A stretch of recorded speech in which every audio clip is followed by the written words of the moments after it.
Muchas gracias, mi amado hermano Rodolfo. Agradecido por todo lo que el Señor nos da, también por esta plataforma que nos ha permitido continuar las reuniones. Un abrazo para usted, amado hermano, y también para nuestro amado hermano Román, y ciertamente todos nuestros amados hermanos que ya están conectados a esta hora del estudio de la tarde, que como ya usted lo decía, tiene que ver con las profecías bíblicas. Una palabra profética que es, como dice Pedro, una antorcha que alumbra el lugar oscuro. Yo le doy muchas gracias al Señor porque ha puesto en nuestros corazones ese apetito y ese deseo de querer seguir indagando, estudiando las profecías bíblicas, no por la mera curiosidad de saber lo que vendrá, como muchos sabemos, son de estos charlatanes que hablan del futuro, de las conspiraciones, etcétera, sino para vivir a la luz de la esperanza. Las profecías no son para acumular conocimiento, sino para, como usted bien lo decía, hermano, vivir en una perspectiva futura, esperando la glorificación, vivir con gozo y también vivir en santidad. Como dice Juan, el que tiene esta esperanza se purifica a sí mismo, es decir, el saber que Cristo puede volver en cualquier momento nos llama, nos demanda una vida acorde a la palabra del Señor. Así que en todo sentido, en todo aspecto, las profecías bíblicas,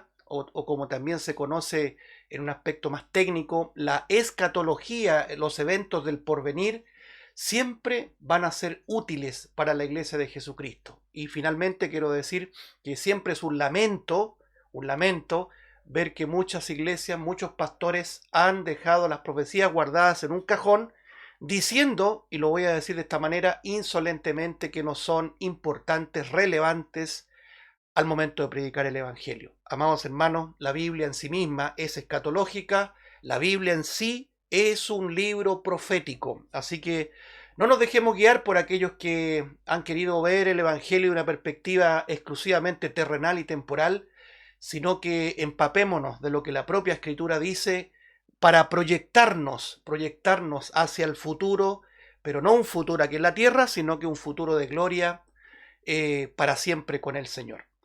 Así que vamos al estudio de esta tarde sin mayor comentario preliminar. Estamos todavía detenidos en las 70 semanas del profeta Daniel, capítulo 9 del libro de Daniel, versículo 26 todavía. Vamos a dar lectura primero en el nombre del Señor Jesús. Daniel capítulo 9, verso 26. Y después de las 62 semanas se quitará la vida al Mesías, mas no por sí, y el pueblo de un príncipe que ha de venir destruirá la ciudad y el santuario, y su fin será con inundación, y hasta el fin de la guerra durarán las devastaciones. Que el Señor añada bendición a la lectura, a la meditación, al estudio de su palabra para que podamos salir bendecidos, no solamente en el conocimiento, sino que también motivados a vivir acorde a esta palabra santa, esta infalible palabra de Dios. Bueno, las profecías bíblicas, hermano, en este caso las 70 semanas de Daniel, es una base contundente para comprender los tiempos. Hemos dicho, Israel es el minutero de Dios.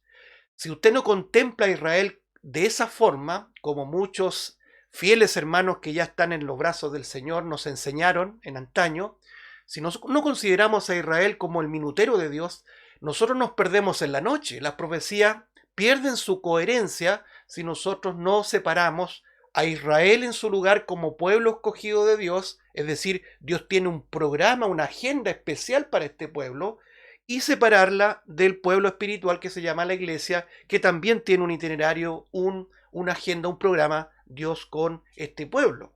Como lo hemos dicho en una frase que ayuda a comprender ilustrativamente esto, Israel es un pueblo terrenal con promesas terrenales, la iglesia es un pueblo espiritual con promesas celestiales.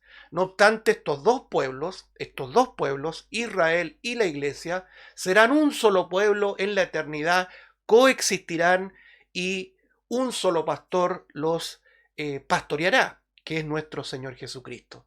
Pero en el plano terrenal debemos considerar que Dios tiene promesas vigentes para con este pueblo llamado Israel. Y ciertamente las profecías de las 70 semanas nos ayudan a comprender ese itinerario, esa agenda, ese programa que Dios tiene para con Israel.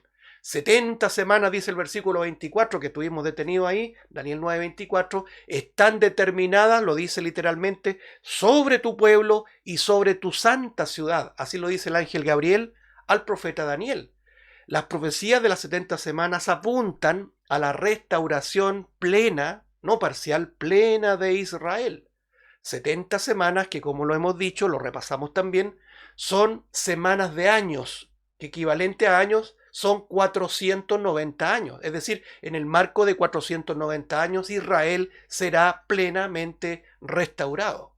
Ahora, conforme a lo que hemos estudiado, versículo 25, vimos que se han cumplido de esas 70 semanas solamente 69 semanas, equivalente a 483 años.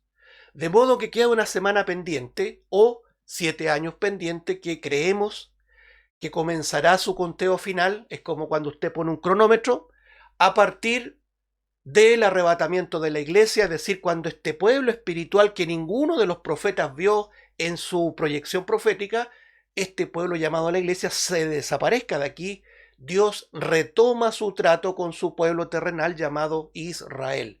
Eso es lo que creemos de manera literal, de acuerdo a lo que dice la Escritura. No hay una interpretación, no hay una alegorización de lo que dice Israel, sino en su sentido literal, normal, natural, ¿no es cierto?, del texto. Así se estudian las Escrituras. Muy bien. Hemos visto, hermanos, que después del bloque de las 69 semanas, ¿cierto? Ya adentrándonos al versículo 26, después de este marco de 69 semanas que, como lo dice el versículo 25, se separa en dos secciones.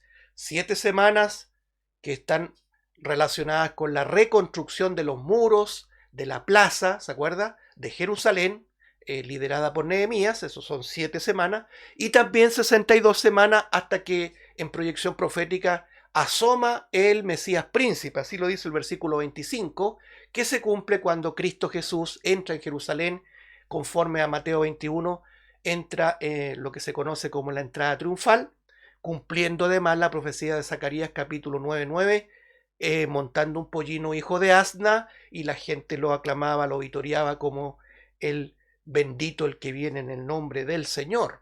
Ahí, en ese acontecimiento, se cumple la profecía de las 70 semanas en el sentido de las 69 semanas.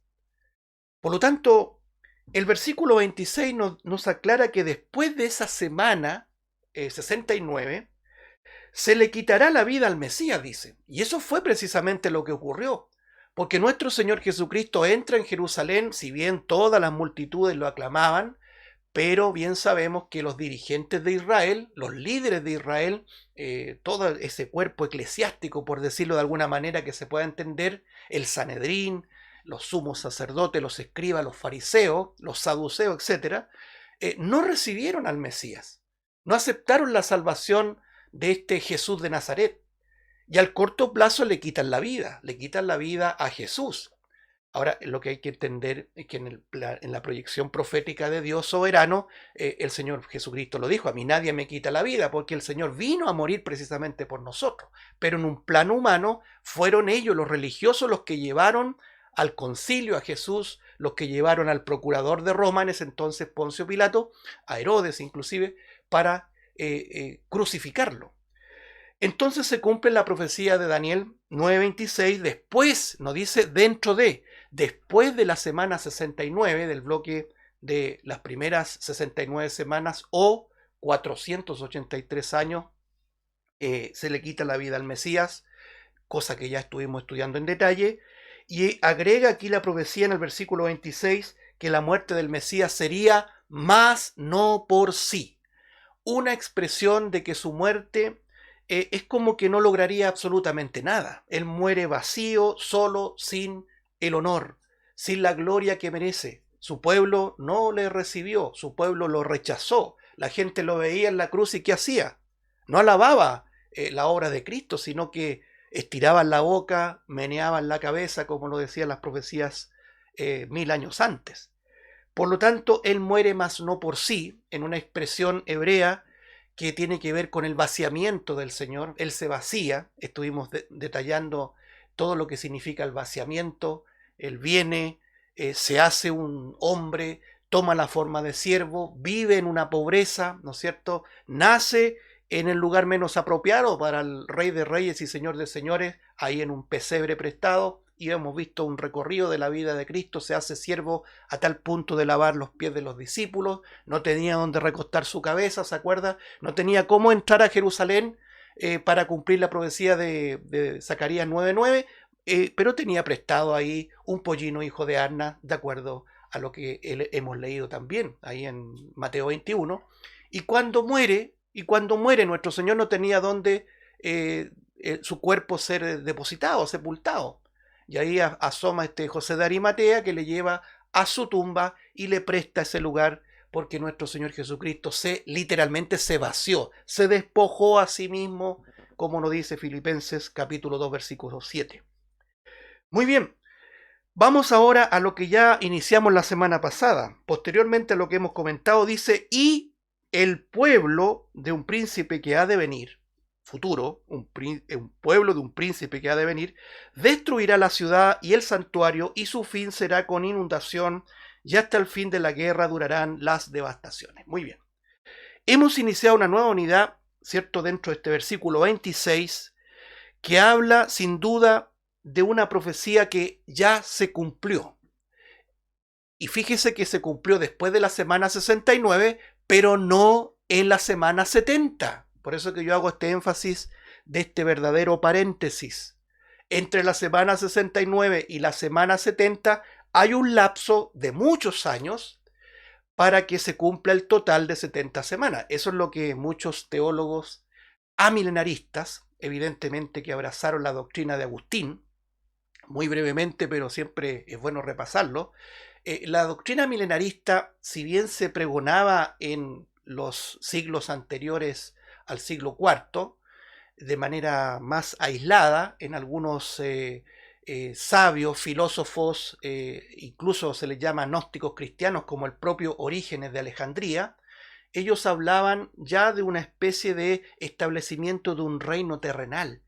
Por lo tanto, toda promesa de un reinado futuro era un error interpretarlo de manera literal, sino que había que llevarlo a la práctica en un sentido alegórico o espiritual. Eso lo abrazó de una manera más clara, más contundente, Agustín de Hipona en el siglo IV, y de ahí se proyectó hasta nuestros días, se fortaleció en la Reforma, etcétera. Hasta el día de hoy hay muchas iglesias que piensan, líderes que piensan en sentido amilenarista. No hay tal milenio que nosotros esperamos, dicen ellos. Por lo tanto, las 70 semanas, dicen ellos, también se cumplieron en el año 70 de nuestra era. En otras palabras, ellos insisten en que este pueblo y este príncipe que ha de venir se cumplió con Roma en las manos de Vespasiano o su hijo general Tito, que destruyó Jerusalén, destruyó el templo, y con eso terminó la profecía de las 70 semanas. Suena muy concluyente, quizás en un aspecto muy rápido, muy somero, casi coherente, pero tiene muchas inconsistencias, amados hermanos, y que las vamos a ir viendo en el transcurso de estos estudios todavía, porque nos queda bastante que recorrer. Nosotros pensamos, según el texto, que lo que ocurre entre el versículo 26 y el versículo 27, ahí se abre un verdadero paréntesis en que se detiene el contador. Después de la semana 69 ocurre eventos trascendentales. Primero, la muerte del Mesías. Segundo, la destrucción de Jerusalén y del templo. Note que son los mismos bloques que leímos ya tanto en el capítulo 9, versículos 24 y 25.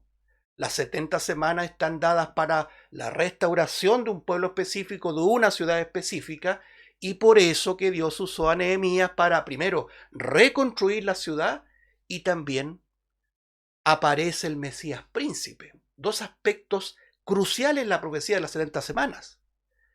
En el versículo 26 dice lo contrario, en el sentido de los hechos. El Mesías príncipe, ahora a él se le quita la vida, y a la ciudad reconstruida se destruye, y también el santuario.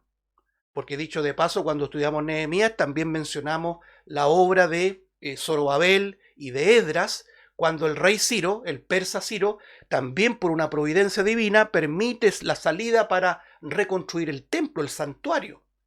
Pero ahora el versículo 26 nos está agregando algo más. Se le quita la vida al Mesías príncipe después de la semana 69 y se destruye también después de la semana 69, aquí lo dice, la ciudad y el santuario. Y incluso da detalles de cómo sería esta destrucción, con inundación, es decir, como una devastación absoluta, totalmente devastado, destruido. Y hasta el fin de la guerra durarán las devastaciones. Primero, detengámonos en esto, hermanos. El pueblo de un príncipe que ha de venir. Note usted que está hablando de un pueblo que ha de venir, pero menciona ahí en medio de esa frase, de un príncipe. No dice el príncipe destruirá la ciudad. Dice un pueblo de un príncipe que ha de venir destruirá la ciudad y el santuario. La pregunta es, ¿quién es el que destruye la ciudad del santuario? ¿El príncipe o el pueblo de un príncipe? Aquí lo dice, hasta un niño lo puede entender. El pueblo de un príncipe que ha de venir destruirá la ciudad y el santuario. ¿Por qué esta aclaración?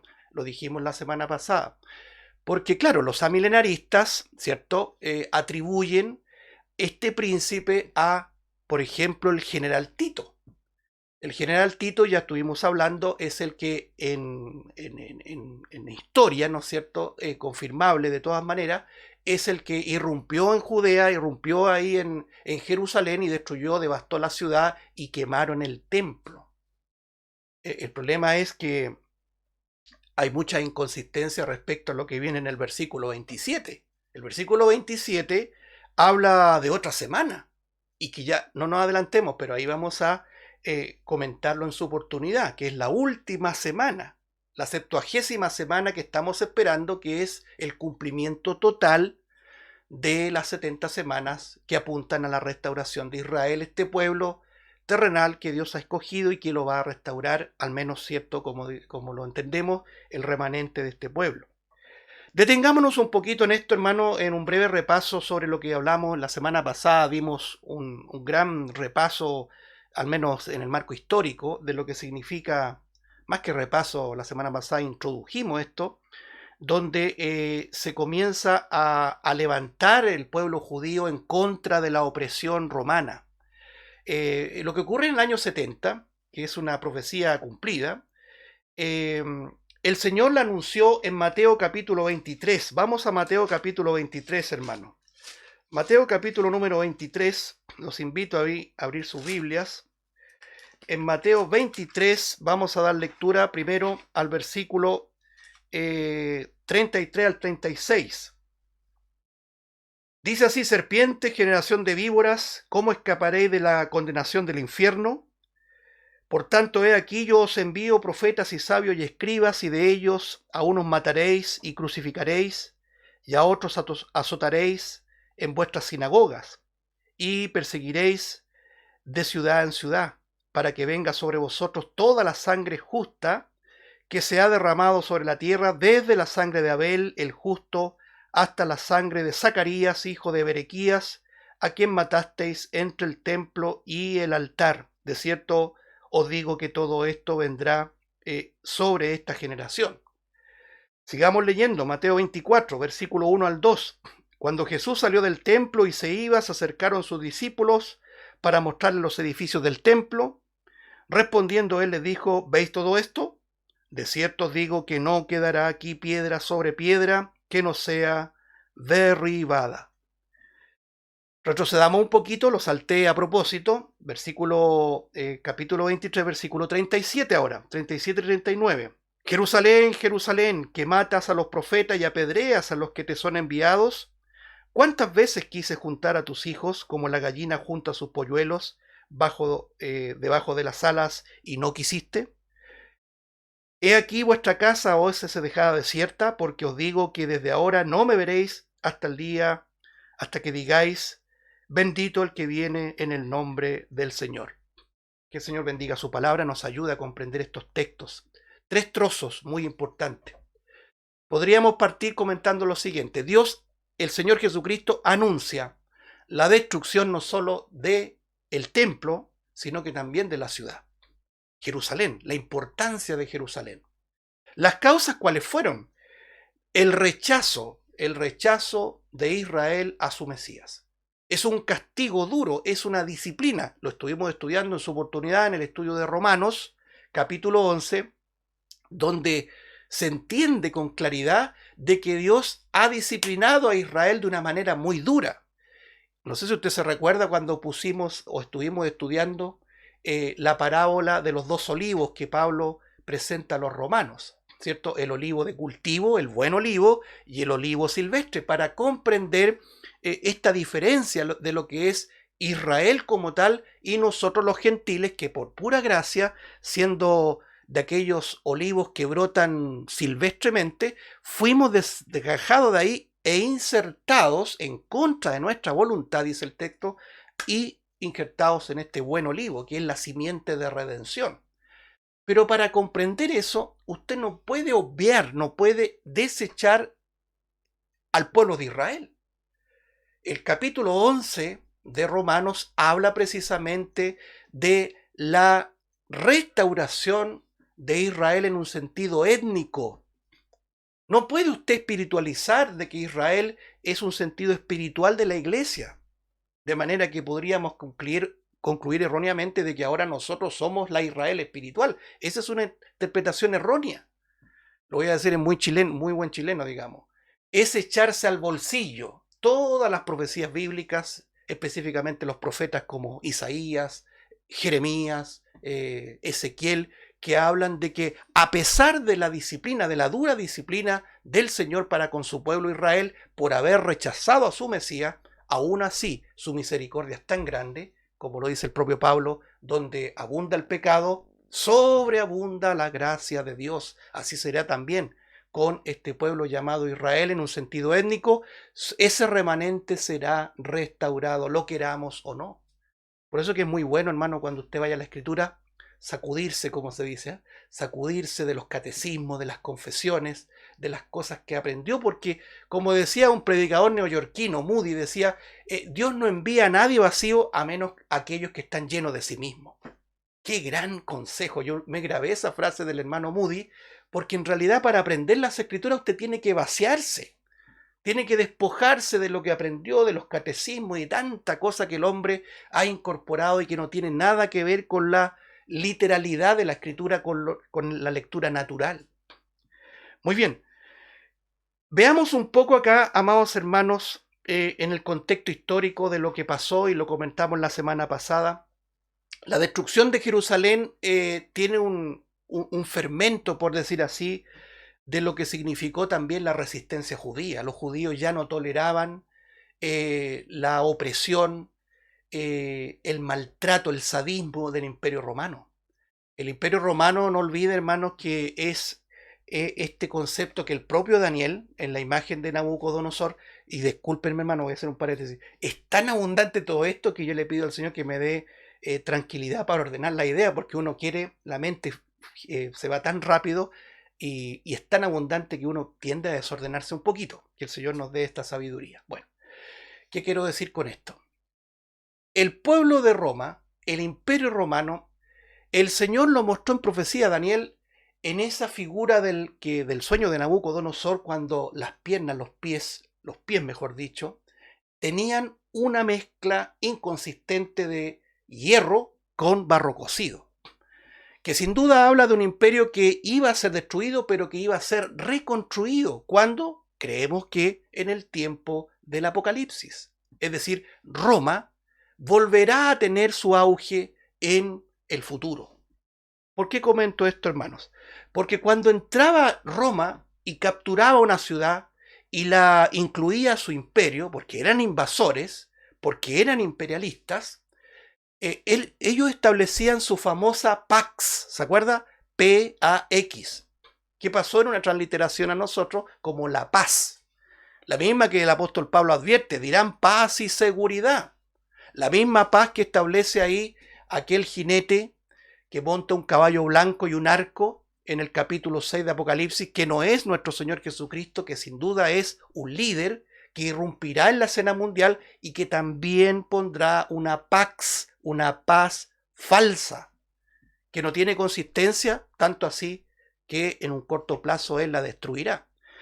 Por lo tanto, los romanos llegaron a Judea, tomaron toda esa zona, entre otras obviamente, todo lo que era Europa, Asia Menor, todo Medio Oriente, y establecieron su paz, su pax, y mandaban procuradores, gobernadores, y movían todo, y lo primero que establecían una subyugación de tributación, ¿cierto? Es decir, todos los pueblos subyugados a la corona, en este caso al César, tenían que tributar y ponían impuestos, etc. Bueno, eso no ha cambiado mucho, ¿no es cierto? En esa opresión, el pueblo judío comienza ya a levantarse, a sublevarse, a partir del año 66, lo dijimos la semana pasada. Por dos razones básicamente, comienza lo que se conoce la guerra judeo-romana. Es decir, los judíos se rebelan contra Roma a partir del año 66. Cristo anduvo en los años 30, ¿se acuerda? Ya lo dijimos. Las profecías que hemos leído de Mateo 24 fueron dadas en el año 30, más o menos, 33 podríamos decir. Pero la revuelta judía, la insurrección judía comienza a partir del año 66 y culmina en el año 73, al menos la primera revuelta judía que duró varias décadas, como usted puede ver, año 66 al año 33. Ahora, ¿cuál fue el caldo de cultivo, la mecha que encendió esta revuelta judía? Ya lo dijimos la semana pasada. Primeramente, una masacre judía que hubo precisamente en el año 66, donde antisemitas, que siempre han existido, mataron, lincharon a judíos y además profanaron el santuario y comenzaron a hacer mofa del culto judío. Cuando eso lo denunciaron los judíos al procurador, a la guarnición romana ahí, esto ocurrió en Cesarea, los romanos hicieron vista gorda, como se dice, no acogieron el reclamo de los judíos y no hicieron absolutamente nada. Eso encendió la ira. Pero definitivamente el segundo aspecto, que ya fue la gota, como decimos, que rebasó el vaso, fue que el procurador en ese tiempo, el año 66, Gesio Floro, aprovechó la revuelta, como se dice, a río revuelto, ganancia de pescadores, hay un proverbio muy famoso, y Gesio Floro, el procurador, aprovechó de saquear el templo, hermano. Un buen político, ¿no es cierto? Buen político, saqueador, robó todo lo que había en el templo, y eso en definitiva inició la guerra judía, la revuelta, la insurrección judía, comenzando, ¿no es cierto?, con la resistencia al dominio romano.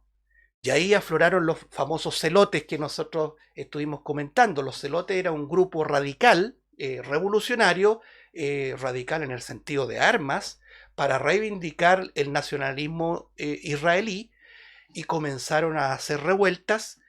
Acuérdense ustedes, y lo mencionábamos la semana pasada, en el propio ministerio de Jesús hubo un celote arrepentido. ¿Cuál fue? Simón el celote, ahí lo dice también entre sus discípulos. Habían celotes, se dice también que Barrabás era uno de los tales, de uno de los tales.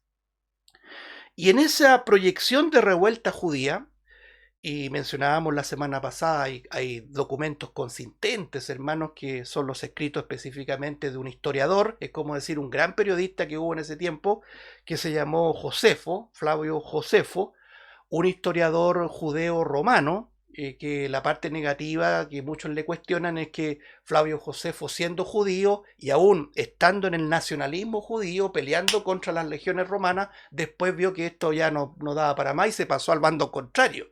Muchos lo consideran un traidor, un desertor, un vendepatria, como se dice, y terminó sus días siendo romano. Bueno, no obstante, sus escritos son muy valiosos porque se dice que son los escritos más fieles de la historia judía, inclusive de 100, 200 años antes, hermano. Muy bien, ¿qué es lo que vemos en eso? Vemos que se destruye Jerusalén cuando, en medio de esta revuelta, en el año 70, el emperador Vespasiano, que sucedió al famoso Nerón, un tirano, ¿no es cierto?, que murió en el año 68, mandó a su hijo, este Vespasiano manda a su hijo, Tito, general Tito, lo manda a África, a una región egipcia llamada Alejandría, para recuperar algunas legiones romanas y de ahí aproximarse para, comillas, poner orden en Jerusalén y poner orden en esta revuelta judía. Y llegaron las tropas, las legiones de el general Tito a Jerusalén, devastando la ciudad, arrasando con todo, con gente, con hombres, con mujeres, con niños, con animales, con todo, y quemaron el templo a tal punto que se cumple la profecía de nuestro Señor Jesucristo de manera literal, cuando Él dice ahí en Mateo 24, no quedará aquí piedra sobre piedra que no sea derribada, dado que los soldados quemaron el templo, porque ¿qué es lo que querían también los soldados? Saquear el templo, sacarle, rasparle todo hasta el último gramo de oro que tenía el templo, de manera que ellos literalmente lo fundieron. Y una vez que estaba todo quemado, comenzaron a seleccionar las piedras, una por una la empezaron a separar para quedarse con todo el oro del templo. De esa manera, increíble, se llevaron todo el oro del templo y ahora el templo es una verdadera ruina y que nos acordamos la gloria de los israelitas, del pueblo de Dios, básicamente es la gloria del templo. Así que vemos en resumen histórico que toda esta revuelta judía termina el año 73 de nuestra era, cuando ocurre la sitiada ciudad de Jerusalén en una región, ¿no es cierto?, una destrucción, mejor dicho, de una región, de una fortaleza llamada Masada, donde los últimos nacionalistas judíos hicieron frente a las legiones romanas y los más radicales terminaron por suicidarse.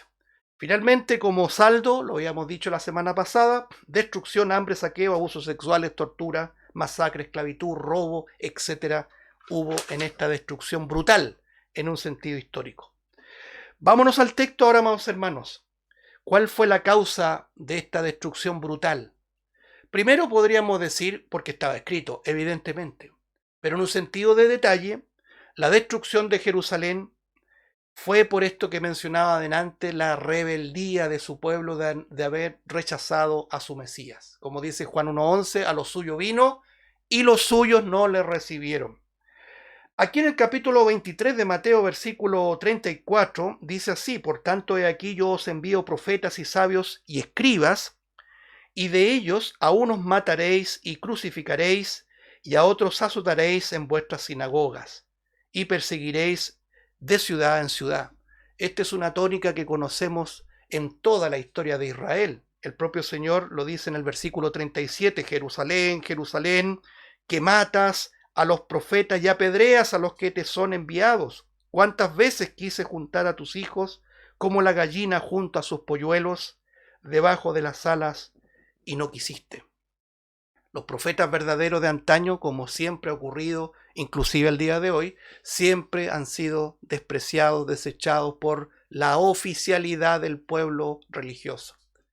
Usted escucha a algún hermano que habla la palabra de Dios de manera fiel, pero que no pertenece a esta oficialidad del pueblo religioso, y el tal no es escuchado, es de alguna manera apedreado, no literalmente, pero sí con las palabras, lapidado. Bueno, es la tónica siempre que ha ocurrido y va a seguir ocurriendo.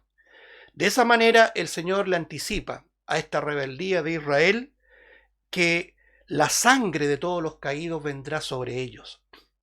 La matanza, hermanos, toda la revuelta, la insurrección, la muerte que hubo entre los años 66 y 73 de nuestra era fue terrible en Jerusalén, en Israel. Específicamente el año 70 se destruye el santuario y la ciudad. Eso es lo que estamos estudiando sobre la base de las profecías de Daniel capítulo 9, las 70 semanas. Ahora aquí en Mateo 23, 35 dice: para que venga sobre vosotros, es un propósito, note usted, para que venga sobre vosotros toda la sangre justa que se ha derramado sobre la tierra. Y hace un marco de tiempo enorme, hermanos. Dice, desde Abel, el justo, hasta la sangre de Zacarías, hijo de Berequías, a quien matasteis entre el templo y el altar. Bien, aquí hace un marco enorme desde del primer asesinato en la historia, que fue la muerte de Abel, que sin duda en la experiencia de Caín y Abel vemos este marco muy marcado de la religión y de la verdadera relación con Dios. Caín tenía una religión. Caín ofreció sus méritos. La religión, cualquiera ésta sea, por esencia ofrece méritos. El fruto de su trabajo, de su esmero, de su dedicación. Pero el Señor no mira con agrado eso.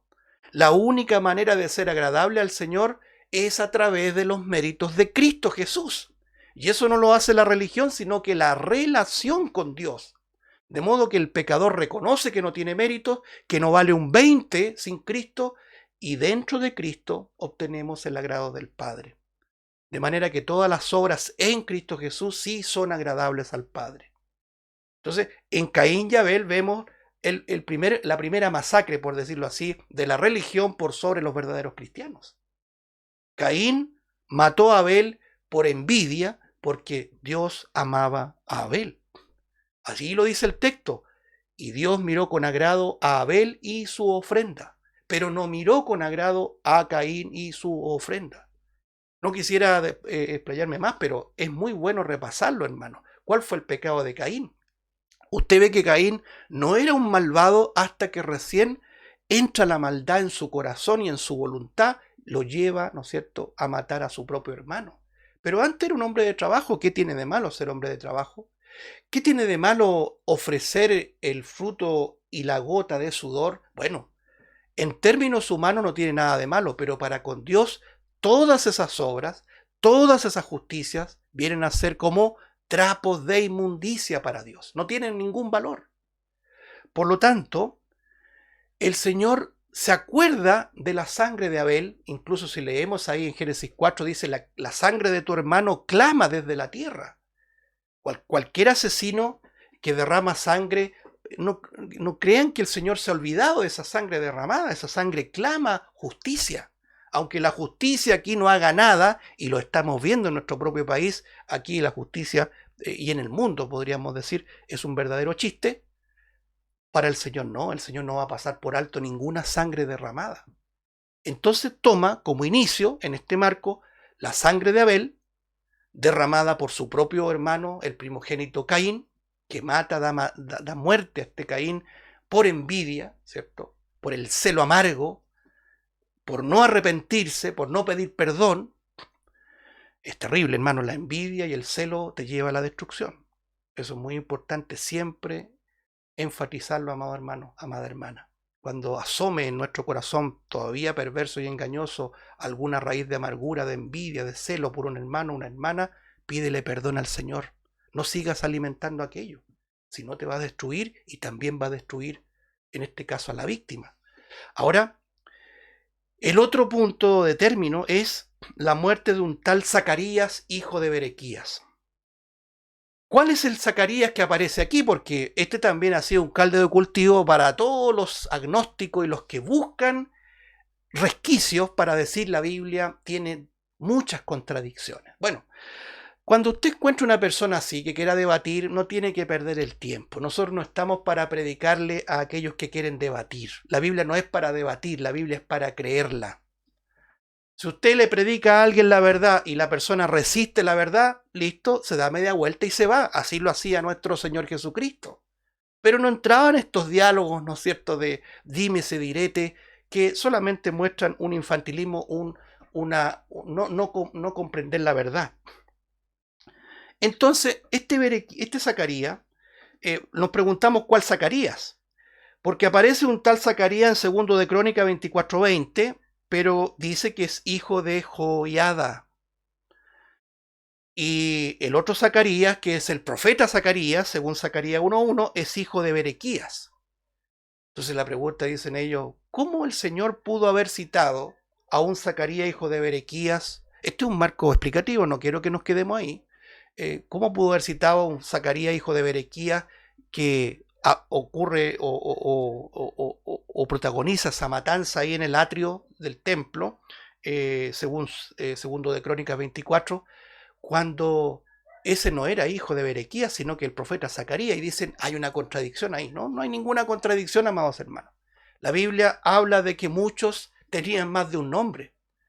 El propio Pedro se le llama Simón, se le llama Pedro, se le llama Cefa. Entonces, cuando nosotros vemos que en el hebreo hay muchos nombres para una misma persona, nadie puede negar que este Zacarías, que murió en el atrio del templo, según segundo de Crónicas 24, también se le haya llamado al padre de él Berequías, que coincidía con el padre Berequías de Zacarías el profeta, según Zacarías 1.1. Eso es solamente un marco de explicación para que anulemos toda idea de que en la Biblia hay contradicciones. Solamente eso quería comentar. Si alguien tiene dudas, quizás por interno podemos ahondar en eso, pero lo que quiero señalar es que el Señor demanda la sangre de los caídos y como consecuencia la destrucción de Jerusalén y del templo. Por lo tanto, la disciplina dura de nuestro Padre para con el pueblo de Israel fue precisamente lo que dice Daniel 9:26. Y un pueblo de un príncipe que ha de venir destruirá el santuario y la ciudad. La rebeldía del propio pueblo, del pueblo amado de Dios, llevó a que el Señor, como su principio lo dicta, él al que ama, disciplinó ciertamente duramente a este pueblo llamado Israel. Hasta el día de hoy lo tienen un endurecimiento, pero lo que no significa, hermanos, lo que no significa que Dios ha desechado a su pueblo. Usted, por más indignado que esté con su hijo por alguna desobediencia y una rebeldía, nunca va a dejar de ser su hijo. Y eso es lo que pasa con Israel. Las profecías de las 70 semanas hablan de la restauración de este pueblo, de la redención de este pueblo para siempre jamás. Que el Señor bendiga su palabra. Ciertamente la próxima semana seguiremos hablando de esto apasionante. No sé, por lo menos a mí se me pasa el tiempo como un suspiro. El Señor nos ayude a aprovechar bien el tiempo. Padre Celestial, te damos gracias por tu palabra, porque cuando la leemos como un niño, es tan clara y precisa, Señor. Te agradecemos porque las profecías nos alumbran el entendimiento, no solamente nos llenan de conocimiento, que es bueno, sino que también nos impulsan a vivir una vida en gozo y en santidad, para poder recibir a nuestro Señor que vendrá pronto a llamarnos ahí en esa nube gloriosa en el día del arrebatamiento. Como dice tu palabra, el que tiene esta esperanza se purifica a sí mismo. Te damos gracias, Padre, por las profecías bíblicas. Te rogamos que tu Santo Espíritu nos dé aún mayor claridad para ir comprendiendo esta secuencia y esta proyección profética sobre la base de tu pueblo Israel, a quien ciertamente y creemos tú restaurarás por el puro afecto de tu voluntad y por tu gran misericordia. Que tu amor, Padre Celestial, y tu paz reinen en nuestros corazones, en la Iglesia de Cristo. Oramos por nuestros amados hermanos, por todas las necesidades que hay, y que nos ayudes a seguir perseverando en esta contingencia difícil, estando quietos para saber que tú eres nuestro Dios. Muchas gracias, Padre, en el nombre del Señor Jesús. Amén.